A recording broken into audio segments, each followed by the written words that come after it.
सुन लें, सदके वारी का लफ्ज़ अम्मा ही बोलती है, मैं सदके वारी जाऊँ, अम्मा ही बोलती है ना। लेकिन बाप के प्यार की ये शान है कि बाप का बस चले तो वो अपनी उम्र भी काट के अपनी औलाद के नाम लिख दिया करता। ये बाप का प्यार है। मैं हदीस सुना रहा हूँ आपको। ये बाप की मोहब्बत का आलम है कि उसका बस चले तो उम्र काट के औलाद के खाते में दर्ज करा दे। कहां से लाओगे वो ज़ाविया?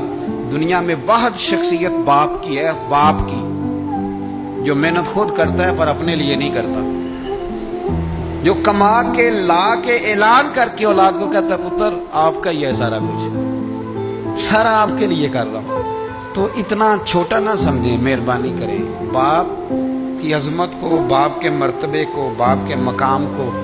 वो जब बेटा सोया होता है और रात को वालिद आके उसका चेहरा देखता है ना, सोए हुए का, और अब यकीन करें दुनिया में एक सहारा ऐसा है जो बंदे को जवान करता है। पुत्र एक हो पर बड़ा हो जाए जरा कद के बराबर, तो बाप को यूं लगता है कि मेरे कंधे थोड़े से ना वजन हल्का हो गया है, मैं अब आसानी में हूं। तो बाप के प्यार की भी कोई हद है नहीं।